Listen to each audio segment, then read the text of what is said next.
Hello दोस्तों, नमस्ते, प्रणाम। तो आप लोग कैसे हैं? सालू मिश्रा ऑफिशियल चैनल पर आप लोगों को स्वागत करती हूँ। तो आज मैं लेकर आई हूँ, बहुत सुंदर है, गुरहथी का गीत है। तो अगर अच्छा लगता है तो आप लोग लाइक शेयर सब्सक्राइब जरूर करिएगा और कमेंट में बताइएगा कैसा लगा।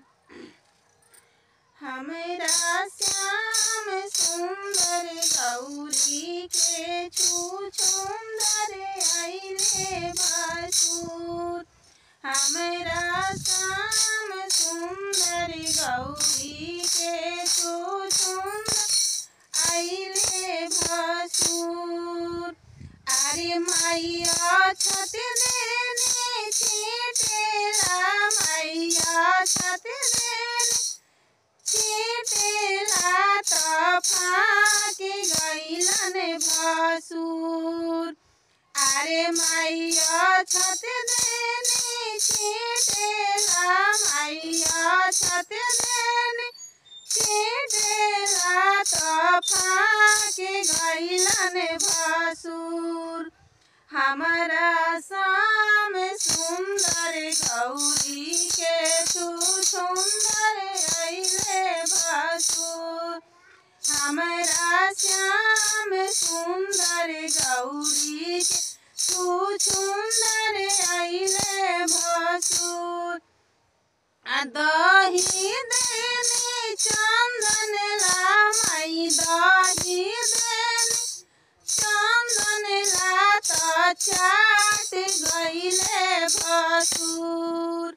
हमारा श्याम सुंदर गौरी के की चटना अइलन भासुर।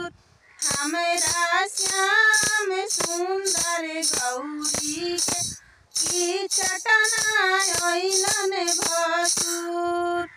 अरे माई गहना ले चढ़ावेला, माई टीका ले चढ़ावेला त पेन्ह गइलन भासुर।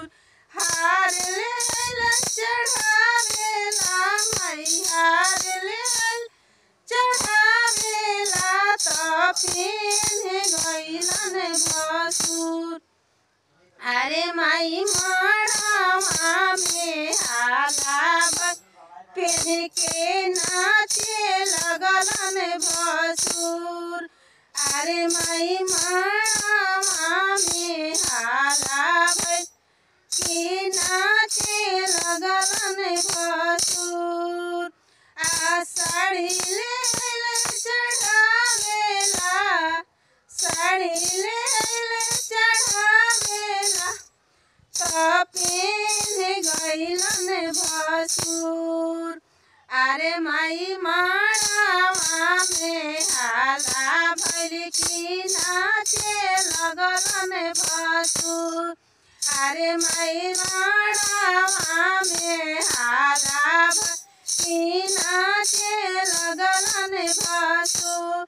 हमारा श्याम सुंदर गौरी के छुछुंदर आइलन भासुर।